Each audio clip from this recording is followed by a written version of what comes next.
अमन अपनी ऑफिस की टेबल पर बैठा था। रात के 12 बज चुके थे, पर उसकी आंखों में नींद का नामो निशान नहीं था। एक पत्रकार के तौर पर वो हमेशा सच्चाई की खोज में लगा रहता था, लेकिन पिछले एक हफ्ते से उसकी जिंदगी में अजीब घटनाएं हो रही थी। हर रात उसकी खिड़की के नीचे एक खत फेंका जाता था। सफेद कागज पर बस एक ही लाइन लिखी होती थी, तलाश जारी रखो पर ख्याल रहे। हर सच उजाला नहीं लाता। पहली बार अमन ने इसे किसी शरारत समझकर नजरअंदाज कर दिया, लेकिन जब यह सिलसिला लगातार चलता रहा तो उसकी बेचैनी बढ़ने लगी। उस रात भी वही हुआ। खिड़की के बाहर एक कागज फड़फड़ा रहा था। इस बार उसमें एक पता लिखा था, काली पहाड़ी, पुरानी हवेली के पास वाला कुआं, रात 2 बजे, अकेले आना। अमन ने बिना वक्त गवाए अपने दोस्तों कबीर और रिद्धि को बुला लिया। कबीर एक साइबर एक्सपर्ट था और रिद्धि को रहस्यों को सुलझाने का जुनून था।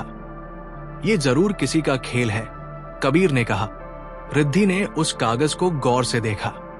ये लिखावट किसी ने बाएं हाथ से लिखी है। मतलब? अमन ने पूछा। मतलब लिखने वाला नहीं चाहता था कि हम उसकी असली पहचान जान पाएं। रिद्धि की आंखों में एक अलग सी चमक थी। रात के ठीक 1:62 तीनों काली पहाड़ी पर पहुंच गए। ये जगह नाम की तरह ही डरावनी थी। घना अंधेरा और चारों ओर सन्नाटा। हवाएं भी पेड़ों की शाखाओं से टकराकर अजीब सी आवाजें निकाल रही थी। कबीर ने अपनी टॉर्च जलाकर कहा, कुएं तक चलो, देखते हैं वहां कौन हमारा इंतजार कर रहा है। कुआं एक खंडहर हवेली के पास था। हवेली के जर्जर दरवाजे पर किसी ने कोयले से एक अजीब निशान बना रखा था, एक त्रिभुज जिसके अंदर एक आंख बनी हुई थी। रिद्धि ने धीरे से कहा, यह निशान मैंने पहले भी देखा है, किसी गुप्त समाज का चिन्ह है, लेकिन ये यहां क्यों? अमन ने कुएं में झांका। पानी सूख चुका था, लेकिन कुएं की दीवार पर कुछ अजीब शब्द खुदे हुए थे। जो देखता है वो हमेशा बचता नहीं है। अचानक कुएं के दूसरी ओर एक साया लहराया। एक आदमी, लंबा, दुबला पतला, जिसने चेहरा स्कार्फ से ढक रखा था। कौन हो तुम? अमन ने आवाज लगाई। आदमी ने जवाब नहीं दिया। वो हवेली के पीछे भागा। अमन और कबीर ने उसका पीछा किया, पर जैसे ही वे पीछे पहुंचे वहां कोई नहीं था। सिर्फ एक खून से सना कागज जमीन पर पड़ा था। उस पर लिखा था, अब तुम लौट नहीं सकते। अमन, कबीर और रिद्धि हवेली के अंदर घुसे। अंदर की दीवारें फटी हुई थी और जगह जगह पर पुराने अखबारों के टुकड़े चिपके हुए थे। उन पर अलग अलग लोगों की गुमशुदगी की खबरें थी। 2005, 2010, 2018। हर खबर में एक चीज समान थी। हर लापता इंसान ने गुम होने से पहले आखिरी बार किसी से कहा था, काली पहाड़ी पर कुछ है। कबीर ने उन अखबारों में एक नाम बार बार देखा, आदित्य सिंह। ये आदित्य कौन है? रिद्धि ने पूछा। अमन ने गहरी सांस ली। 1 दशक पहले का पत्रकार, वो भी काली पहाड़ी की सच्चाई जानने निकला था, फिर कभी वापस नहीं आया।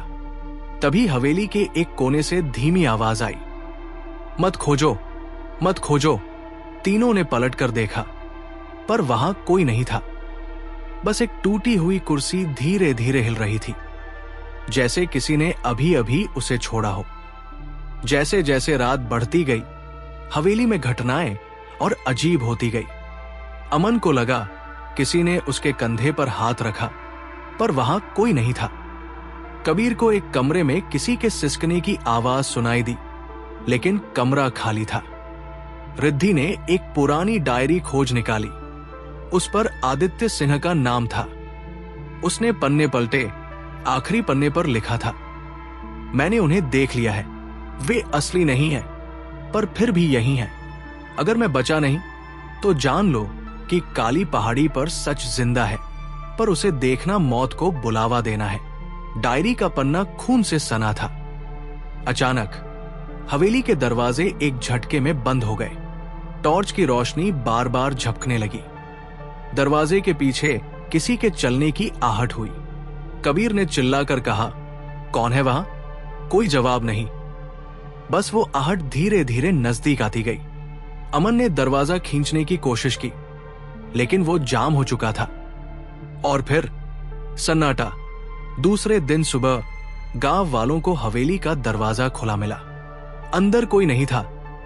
अमन, कबीर और रिद्धि तीनों गायब हो चुके थे, लेकिन दीवार पर खून से एक नई लाइन लिखी थी, अब बारी तुम्हारी है।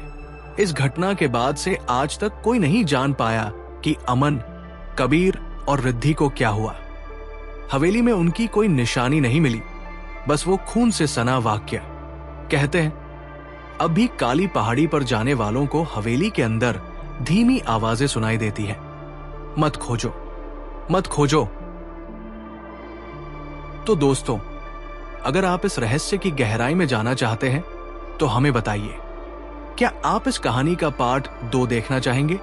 शायद अगली बार हम इस रहस्य से पर्दा हटा सकें, या फिर रहस्य और गहरा हो जाएगा। अगर आपको यह कहानी रोमांचक लगी हो तो वीडियो को लाइक जरूर करें, अपने दोस्तों के साथ शेयर करें ताकि वो भी इस रहस्य का हिस्सा बन सके, और चैनल को सब्सक्राइब करना न भूलें। धन्यवाद।